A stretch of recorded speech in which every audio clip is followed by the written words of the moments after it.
बोल मारी अम्बे, बोल मारी अम्बे, हे बोल मारी अम्बे, हे बोल मारी अम्बे, बोल मारी अम्बे, बोल मारी अम्बे, हे बोल मारी अम्बे, हे बोल मारी अम्बे, बोल मारी अम्बे, बोल मारी अम्बे, हे बोल मारी अम्बे। सुरश्रेष्ठ चंदनं प्रतिगृह्यतां चुखचराओ अक्षतान् धवलाश्रे ॐ महा विपरा प्रसादा धरणीधरोहा विपरा प्रसादा अजितोर्जितोहा विपरा प्रसादा अजितोर्जितम्बिकम्बालिके न मानयति कश्चन शशितसकः शबद्रिकाङ्कां पीलवासिनीं या श्रीशयं सुकृतिनां भवनेश्वलक्ष्मीपापानां।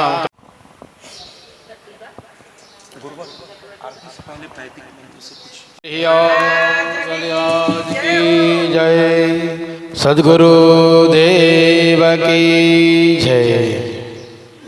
गुरुवे नमो नमः। सद्गुरुवे नमो नमः।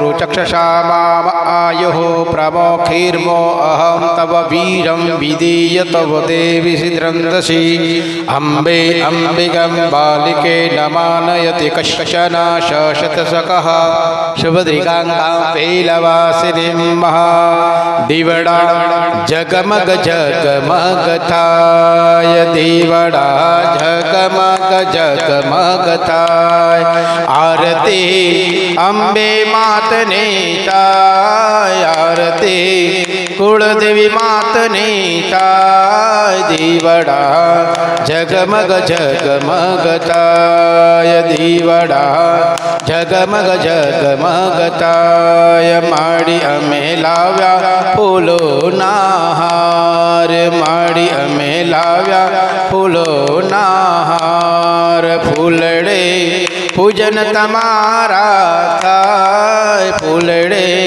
पूजन तमारा थाय दिवडा जगमग जगमगताय दिवा।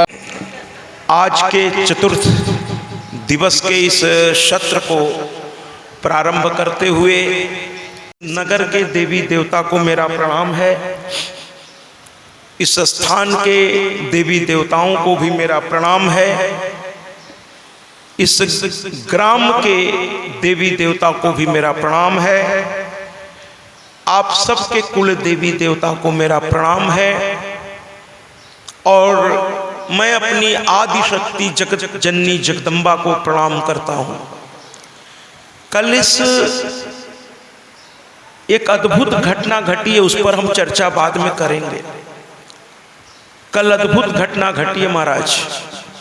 मैं कह रहा हूँ तो देखिए मैं रोमांचित, यानी मेरे रोए खड़े हो रहे हैं।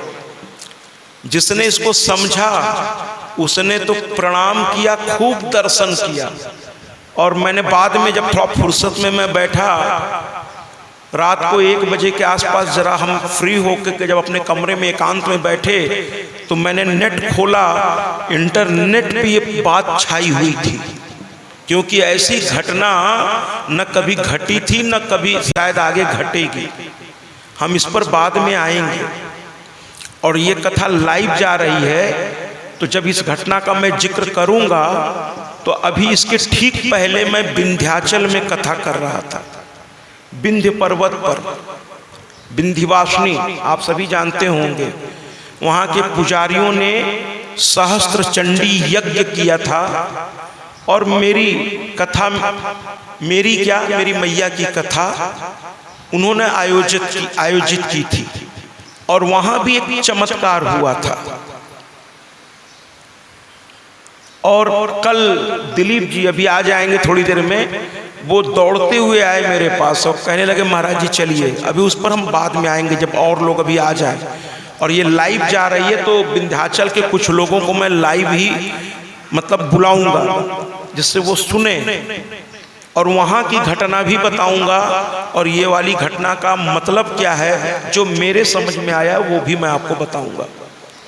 और आज एक और आपको बात बताऊंगा, चूंकि चमत्कार की बात हो रही है, मैं अंधविश्वास न तो फैलाता हूं और न मैं इसे फैलाने का मेरा कोई विचारधारा है, लेकिन जो सत्य है वो सत्य है। जैसे ये ऊपर का जो ये वस्त्र है मेरा, ये मैं अगर 100 जन्म भी ले लूं ना तो मैं इसको खरीद नहीं सकता, नहीं खरीद सकता, मेरी औकात नहीं है इसको खरीदने की। ये कपड़ा मैं खरीद ही नहीं सकता। अब आप कहेंगे कि इस कपड़े में ऐसी क्या खास बात है।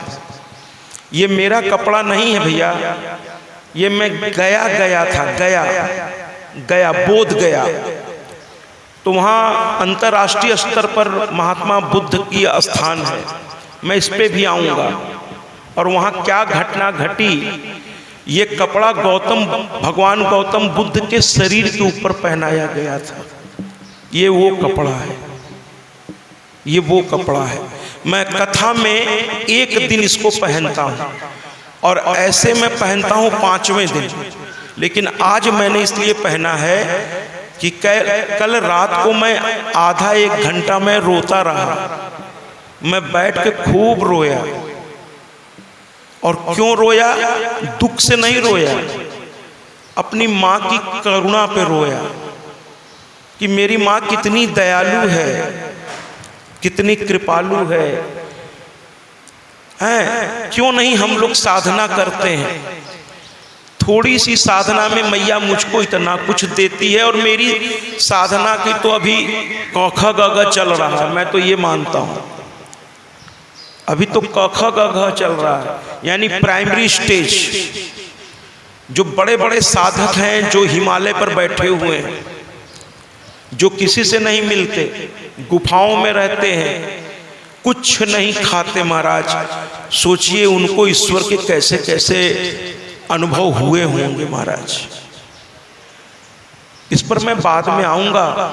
अभी तो मैं अपनी मैया को प्रणाम करता हूं, अपनी मैया को मैं प्रणाम करता हूं। और ऐसी मैया को मैं प्रणाम करता हूं जो आदि अनादि अनामय अविचल अविनाशी अमल अनंत अगोचर अज आनंद राशि। मैं ऐसी मैया को प्रणाम करता हूं। आज कथा बहुत आनंदकारी है। कल क्या हुआ था मैं वहीं से बात को शुरू करूंगा। और एक बात और बता दूं भैया, जहां राम कथा होती है वहां हनुमान किसी न किसी रूप में आके बैठ जाते। उनको कोई पहचानता नहीं, लेकिन ये सत्य है कि राम कथा में हनुमान जी आते ही आते। कहते ना, राम कथा सुनिबै को रसिया, हनुमान चालीसा की ये लाइन है। राम कथा सुनिबै को रसिया, माने ये रसिया हैं, यानी इनको इसकी चाहत है। किसकी? राम कथा। तो इसका मतलब क्या कि सबको राम कथा ही सुननी चाहिए? ऐसा नहीं है। हनुमान जी से सीखिए, हनुमान जी से सीखना होगा हमको कि हनुमान जी अपने इष्ट के सिवा किसी और के बारे में ज्यादा वो सोचते भी, उनके सांसों में भी राम है। तो जरूरी नहीं है कि हमारे सांसों में भी राम हो, ऐसा कोई हनुमान जी ने ऐसा कभी नहीं कहा है। वो तो कहते हैं कि अपने इष्ट को आप याद करो। हनुमान जी ये कहते हैं अपने इष्ट को। अब आपके इष्ट कौन है? और याद रखिएगा, इष्ट रोज रोज नहीं बदले जाते, है ना। ये नहीं कि भागवत की कथाएं सुन ली तो घर में बाल कृष्ण लेके चले आए, ये ठीक नहीं है।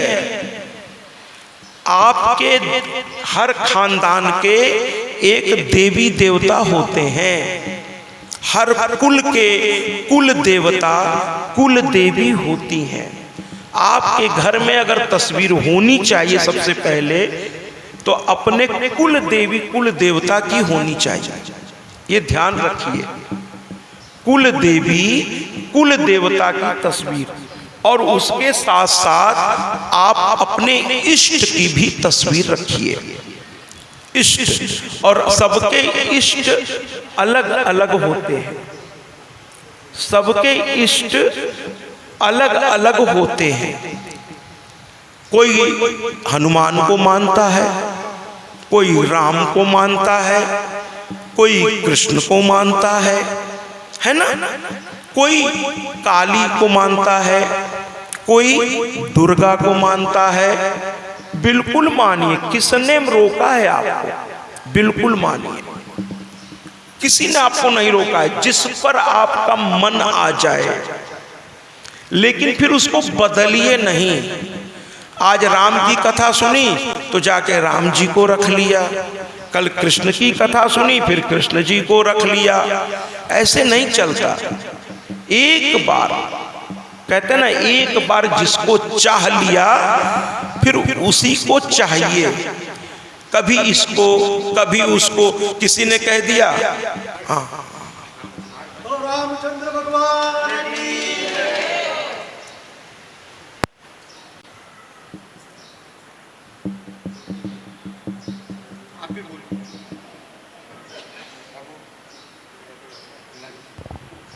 હેલો અત્રે ટેટોડા ગૌશાળામાંથી શ્રી રામરતનજી મહારાજ પધાર્યા છે, એમનું આપણા સૌ પરિવાર તરફથી હાર્દિક સ્વાગત કરું છું। તાળીઓથી વધાવી લઈએ એમને।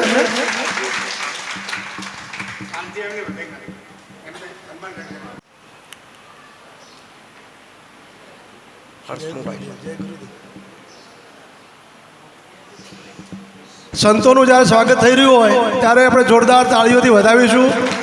सनातन धर्म की जय, रामचंद्र भगवान की जय, बोलो श्री अम्बे मात की जय, देवी भागवत मात की जय।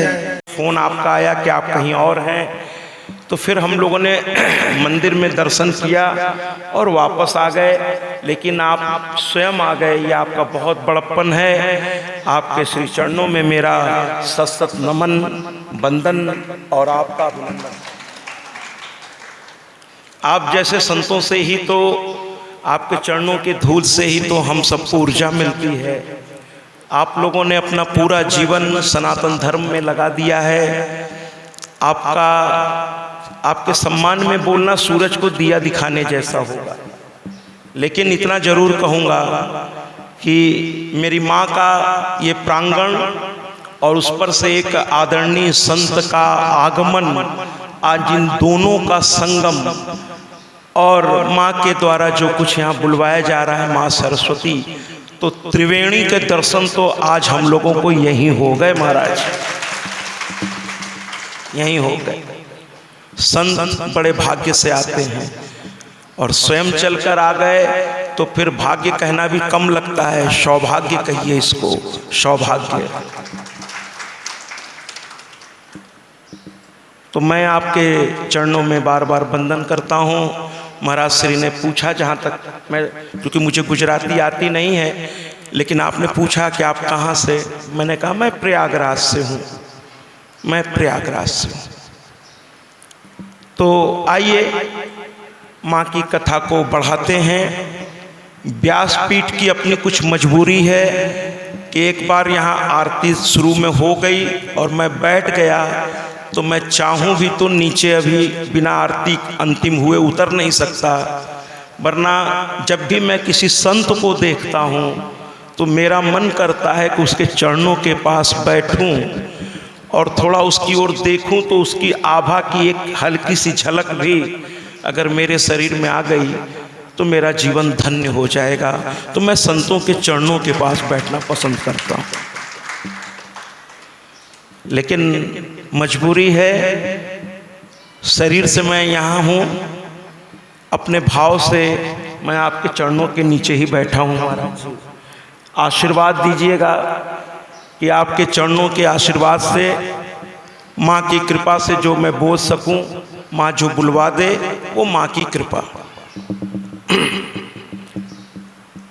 और आपके श्री चरणों में मैं छोटा सा दास, मैं अपना परिचय मैं देना चाहूँगा। चूँकि आपने पूछा, मैं डायरेक्टर पद पे रहा हूँ 32 साल। मैं इंटर में हिंदी और संस्कृत का लेक्चरर रहा हूँ, प्रिंसिपल भी रहा हूँ। विगत 4 वर्षों से संसार को छोड़कर धर्मपत्नी के गुजरने के बाद मैं आप जैसे संतों के बीच बैठते हुए और श्रीमद् देवी भागवत महापुराण, और वो भी निःशुल्क व्यास के रूप में, मैं किसी से कुछ नहीं लेता। जो भी माँ का भक्त मुझे बुला देता है मैं बस चल पड़ता हूँ। गली गली, गांव गांव, शहर शहर मैं अपनी माँ की कथा पहुँचाने का प्रयास कर रहा हूँ। मैं क्या पहुँचा रहा हूँ, मैं अपने आप को मैं क्यों कर रहा हूँ? मैं तो सिर्फ ये कहता हूँ कि जो मेरी मैया मुझसे करा रही है और आप संतों का आदेश जो मुझसे करा रहा है, बस मैं ये दास उतना ही कर रहा है, वरना मैं क्या और मेरी हस्ती क्या। हमारे इलाहाबाद में बहुत बड़ा आश्रम शंकराचार्य जी का है। इसी तरह एक सच्चा बाबा आश्रम है। प्रयाग की धरती तो आश्रमों की धरती है। तो जब मैं पहली बार इस्तीफा देकर के डायरेक्टर पद से इस कार्य में उतरा तो मैंने कहा संतों से पहले आशीर्वाद ले लो। तो मैं गया तो गोपाल जी महाराज, श्री गोपाल जी महाराज, अब वो इस संसार में नहीं हैं। अभी कुछ ही दिन पहले उनकी मृत्यु हो गई। सच्चा बाबा आश्रम के कनाडा के वो थे, सच्चा बाबा आश्रम के मठ पीठाधीश्वर थे वो। और स्वामी अवधेशानंद गिरी जी महाराज महामंडलेश्वर आचार्यों के अभी आचार्य, जूना पीठाधीश्वर, वो मेरे गुरु हैं। मैं और मेरी पत्नी,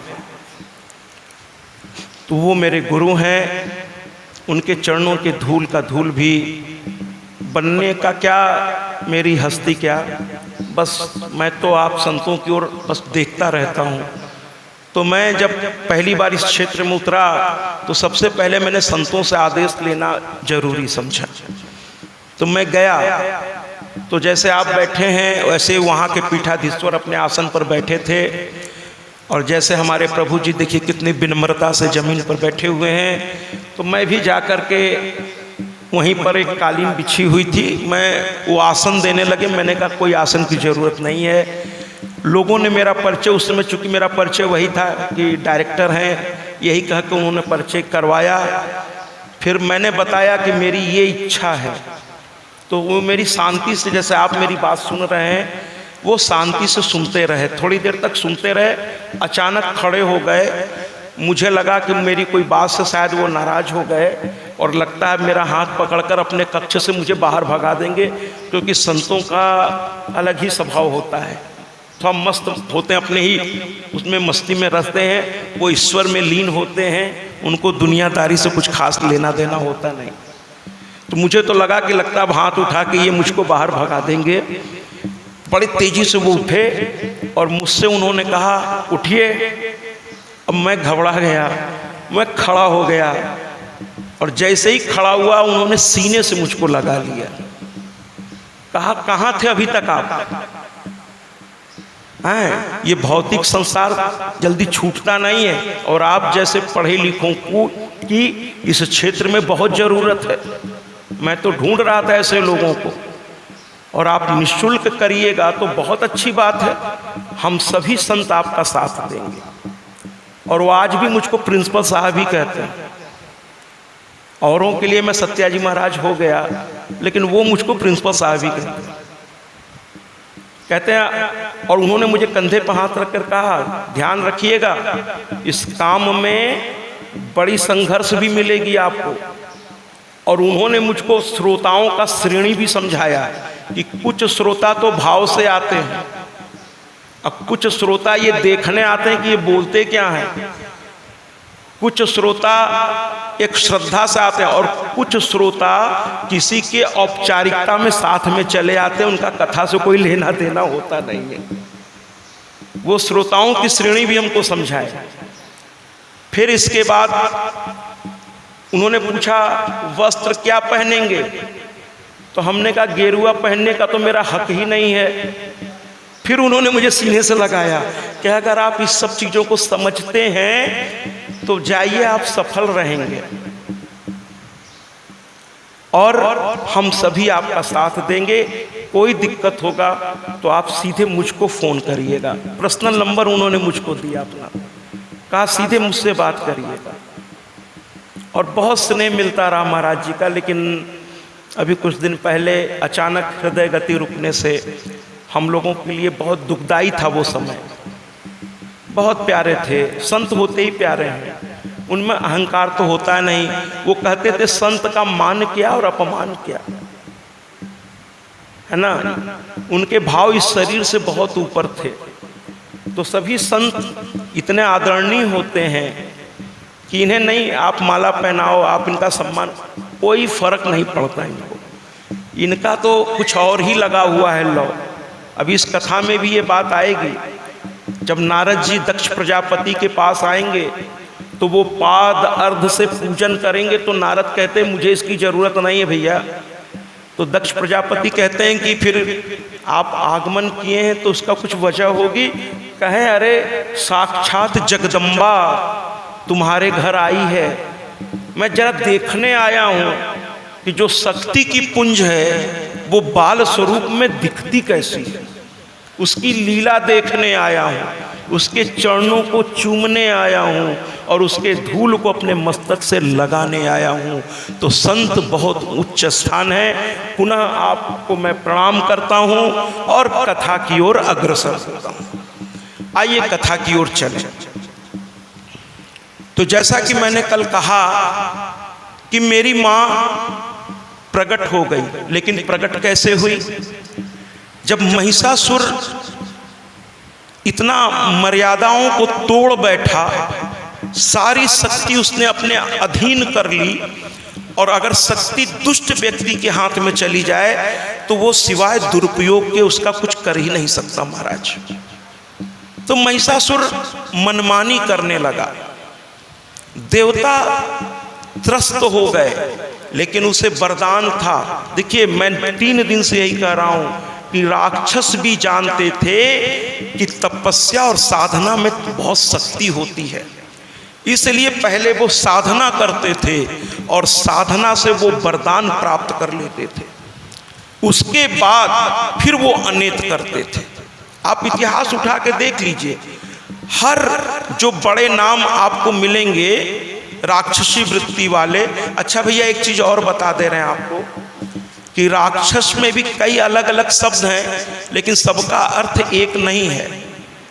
असुर अलग जाति है, दानव अलग जाति है, राक्षस अलग जाति है। दानव जो होते हैं वो धनु के पुत्र हैं और ये देखने में बहुत सुंदर होते हैं। ये देखने में बहुत सुंदर होते हैं, बस इनके कर्म बड़े अलग तरीके के होते हैं। राक्षस ये देखने में भयंकर होते हैं। तो याद रखिएगा, ये तीनों एक ही शब्द के पर्यायवाची नहीं है, ये तीनों अलग अलग प्रजाति है। जैसे कथा के पहले दिन मैंने कहा था कि सूत जी किसी व्यक्ति का नाम नहीं है। कहते ना सूत उवाच, तो लोग ये समझते हैं कि सूत जी किसी व्यक्ति का नाम है। ना भैया, सूत जी एक प्रजाति का नाम है। ये विलोम प्रजाति के थे।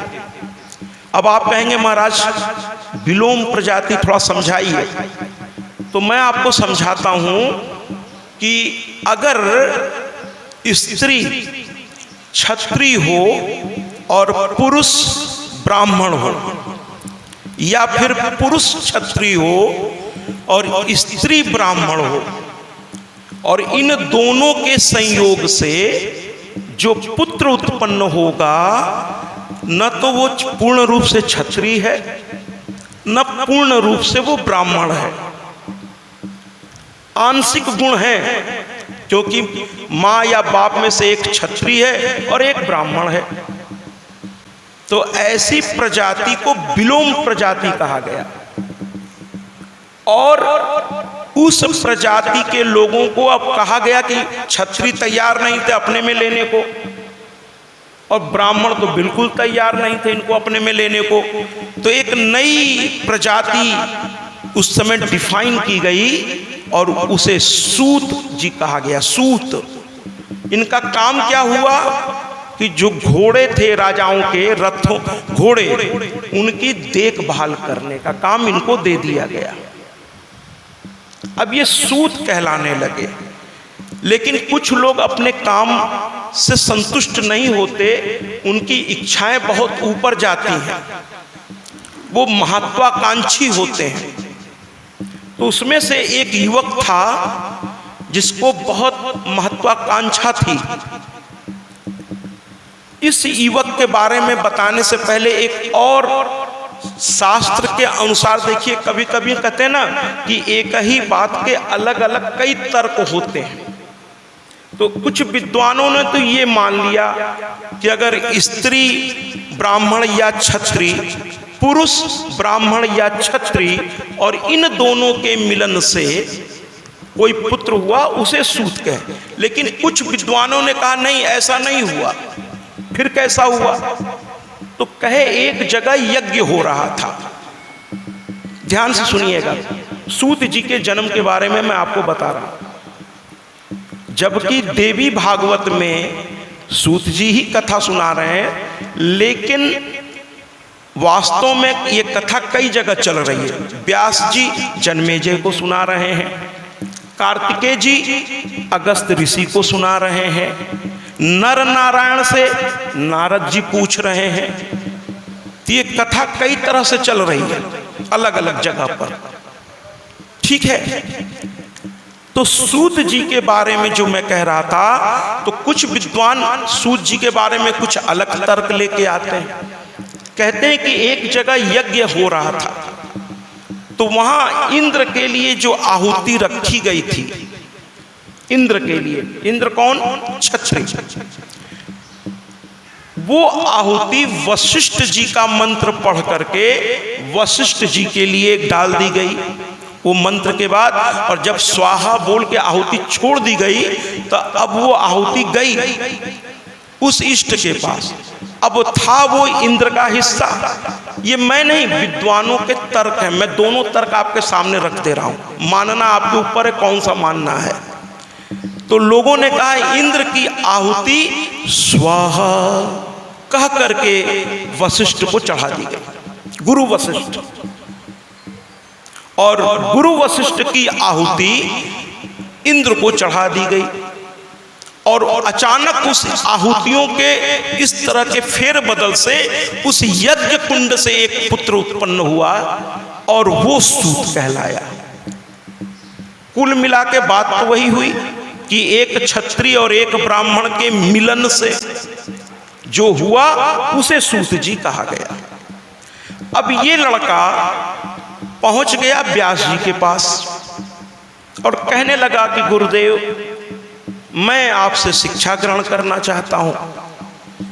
उस जमाने में बहुत सारी नियमावली थी, हर गुरुओं ने अपना कुछ नियम बना रखा था।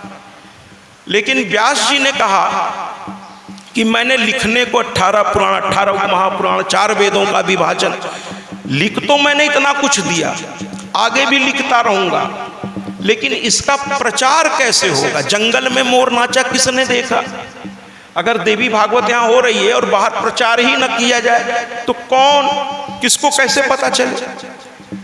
तो व्यास जी को भी चिंता थी। हर गुरु एक योग्य शिष्य की तलाश में रहता है कि अपनी विरासत में किसको दे के जाऊंगा जो मेरे इस विरासत को सही ढंग से लेकर आगे बढ़ाएगा। तो व्यास जी भी खोज रहे थे। उसी समय सूत जी नाम का ये लड़का पहुंच गया व्यास जी के पास और कहने लगा, गुरुवर, आपके चरणों में बैठकर मैं नाना प्रकार के आपने जो सब लिखी हैं, वेद अध्ययन करना चाहता हूँ, शास्त्रों का अध्ययन करना चाहता हूँ, तत्व ज्ञान पाना। यही तो उनके पुत्र सुखदेव ने भी कहा, आगे ये कथा में आएगी बात। सुखदेव से जब व्यास ने कहा, देखिए एक चीज ध्यान रखिएगा, भागवत और देवी भागवत दोनों को पंचम पुराण कहा गया है। समझ रहे हैं आप, दोनों भ से है, पंचम पुराण कहा गया है। लेकिन कल्प भेद की वजह से इसमें कथा भेद है। एक पाद कल्प में लिखा गया और एक सारस्वत कल्प में लिखा गया। थोड़ा आज के ये श्रोता हमारे सोच रहे होंगे कि गुरुदेव तो बहुत सहज सरल भाषा में, आज ये बड़े बड़े शब्द ये मैं निकाल नहीं रहा हूँ। ये जो आदरणीय बैठे हैं ये इनके व्यक्तित्व का प्रभाव है, जो थोड़ा मेरे मुंह से तो थोड़ा अगर आपको समझने में दिक्कत हो रही है तो मैं फिर वापस उसी भाषा में सहज में आ जाऊंगा। लेकिन थोड़ा गुरुदेव के श्री चरणों में कुछ पुष्प अर्पित कर दूं। और चूंकि ये लाइव जा रही है तो विद्वान भी इसको देखते हैं, तो उनकी खुराक भी उनको मिलनी चाहिए। जैसे एक बार सच्चा बाबा आश्रम में गुरुदेव के ही आदेश पर उन्होंने कहा केवल संस्कृत में आप सुनाओ। पूरी कथा 9 दिन संस्कृत में चली थी। लोग बात करते हैं और चूंकि यहाँ भाषा की समस्या है इसलिए मैं कोशिश करता हूँ कि बहुत सहज बहुत सरल शब्दों का इस्तेमाल मैं करूँ। तो एक सारस्वत कल्प में और एक पाद कल्प में लिखा गया। तो भागवत में सुखदेव जी महाराज बाल ब्रह्मचारी रहे और कहीं विवाह का कहीं कोई जिक्र है नहीं भागवत में। और एक मजेदार बात आपको और बताएं, ये जो आप लोग राधे राधे राधे बहुत अच्छी बात है, लेकिन एक विनती आपसे करना चाहूँगा इस बात को आगे बढ़ाने से पहले। राधे राधे कहना कोई अरे बहुत अच्छी बात है, लेकिन राधे कहने का अधिकार सिर्फ कृष्ण के पास था। मैं आपसे एक बात पूछना चाहता हूं कि जिस नाम से आपके पिता आपकी श्री मां को पुकारते हैं, क्या आपके पास वो अधिकार है क्या कि आप भी उस नाम से अपनी मां को पुकारें? नहीं है ना, नहीं है, नहीं है। तो राधे कृष्ण कहा करते थे राधे, और हम लोग भी ऐसे कहने लगेंगे तो कैसे चलेगा। तो मेरा निवेदन है, ये जो परंपरा चल पड़ी है कहाँ से चली है मुझे नहीं मालूम, लेकिन मैं हाथ जोड़ के आपसे कहता हूँ कि राधे कहने से पहले उसमें श्री तो लगाइए कम से कम। माँ है हम सबकी, वो जगत जननी है, जगदम्बा है, तो श्री राधे कहिए ना। केवल राधे कैसे कह रहे हैं आप? श्री राधे, श्री राधे, श्री राधे, आप राधे कह रहे हैं सीधे सीधे। और आदरणीय व्यास जी लोग भी इसको पसंद करते हैं। लोग व्यास जी को देते हैं राधे राधे, वो भी कह देते हैं राधे राधे। मतलब क्या है ये क्या चल रहा है? श्री राधे, श्री राधे। और मैं तो कहता हूं कि माँ का नाम क्यों लेना, क्यों लेना? सीधे सीधे कहिए ना, जय माता की, जय माता की, जय माता की। मैया है ना हम लोगों की, मैया है। माँ, माँ कहते ही मुंह पूरा खुल जाता है। माँ, और अंदर के सारे विकार निकल कर के बाहर हो जाते हैं। ये शरीर है, कहते हैं ना पंच तत्व से बना शरीरा, छिट जल पावक गगन समीरा। तो इसमें विकार आते रहते हैं महाराज। जब भगवान विष्णु के कर्णमल से मधु और कैटभ पैदा हो सकते हैं, तो हमारे आलस्य और हमारे प्रमाद से हमारे अंदर विकार क्यों नहीं पैदा हो सकते? हो सकते हैं महाराज, हो सकते हैं, लेकिन माँ को पुकारना पड़ेगा भगवान विष्णु की तरह। तो भागवत में सुखदेव जी ब्रह्मचारी कहे गए, लेकिन देवी भागवत कुछ और कहता है। वो कहता है कि जब ये ज्ञान लेकर आए तो आदरणीय व्यास ने कहा गृहस्थ आश्रम में प्रवेश करो, क्योंकि पितृ ऋण उतारना है। ऐसा व्यास जी ने कहा सुखदेव जी महाराज से कि पितृ ऋण उतारना है। और सुखदेव जी रोने लगे, व्यास के चरणों को पकड़ के बैठ गए और कहने लगे कि आप जैसा पिता पाकर, अरे मैं अयोनिज हूं, मैं अयोनिज हूं, मेरा जन्म अलग तरीके से हुआ है। कैसे हुआ है? तो देवी भागवत कहता है अरणि मंथन से हुआ है, अरणि मंथन से। जब पुत्र के मुंह में पड़कर व्यास जी ने तपस्या की तो शिव प्रकट हुए, और शिव के प्रकट होते ही व्यास जी चरणों में पड़ गए, और व्यास जी स्वयं कहने लगे कि साक्षात परम ब्रह्म परमात्मा सामने हो तो उससे मुझ जैसा मूर्ख पुत्र मांग करके मैं कितनी मूर्खता कर रहा हूँ, एक नश्वर चीज मांग रहा हूँ। अरे जब सामने साक्षात परम ब्रह्म हो, देवों का देव महादेव हो, तो उससे तो बस एक ही चीज मांगनी चाहिए। और मैं तो कहता हूँ संतों से, गुरुओं से, भगवान से ये भौतिक चीजें क्या मांगना महाराज। अगर मांगना है तो बस यही मांगिए कि मुझे मेरे इष्ट के चरणों में भक्ति दे दो। मुक्ति भी मत मांगिए, बस भक्ति मांग लीजिए, बाकी काम अपने आप हो जाएगा। भक्ति मांग लीजिए। ये भौतिक क्या है? ये भौतिकवादी दुनिया, जो चीज आज सुख देने वाली लगती है वही चीज सबसे ज्यादा दुख देने वाली हो जाती है। तो सुखदेव जी महाराज व्यास जी के चरणों में पड़ के रोने लगे और कहने लगे आप जैसा पिता पाकर अगर मुझे तत्व ज्ञान नहीं हुआ, मुझे अगर योग दर्शन नहीं मिला, मुझे ज्ञान का सार नहीं प्राप्त हुआ, तो मेरा जीवन निरर्थक हो जाएगा। और कह के फूट फूट के रोने लगे। सुखदेव जी महाराज को रोता देख करके व्यास जी के भी आंखों में आंसू आ गया। इकलौता बेटा फूट फूट के रो रहा है। वो कुछ और समझ बैठे, कहने लगे पुत्र तुम चिंता मत करो, धन की चिंता मत करना, मैं जिस राजा से खड़ा होकर एक बार कह दूंगा वो तुम्हें इतनी संपत्ति दे देगा कि तुम्हें कुछ करने की आवश्यकता नहीं होगी। अब सुखदेव जी को तो ऐसा लगा जैसे कान में कोई शीशा डाल रहा हो। संतों से, जो भगवान से जिसकी लगन लग गई, उसको रुपए पैसे और इस सब का कुछ नहीं। ठाकुर रामकृष्ण परमहंस पैसों से बड़ा दूर भागते थे, उनका खर्चा तो बस लोग चला देते थे, वो तो माँ के भक्त थे। तो लोगों ने ये देखने के लिए कि ये नाटक तो नहीं करते ही है कि पैसा नहीं चाहिए नहीं चाहिए नहीं चाहिए, एक दिन जानबूझकर किसी ने उनके तकिए के नीचे कुछ रुपए छुपा कर रख दिए। और ठाकुर रामकृष्ण परमहंस जैसे ही रात में निद्रा आई सो गए, और जिस तरफ वो पैसा रखा था वैसे सर करके सो गए। सुबह उठे तो लोगों ने देखा उनका इधर का चेहरा पूरा लाल पड़ गया था, जैसे रेसे निकल आते हो, पूरा लाल। लोगों ने कहा ठाकुर क्या हुआ? संत ऐसे होते हैं। ठाकुर ने कहा हमें नहीं पता, हम तो रोज की तरह ही।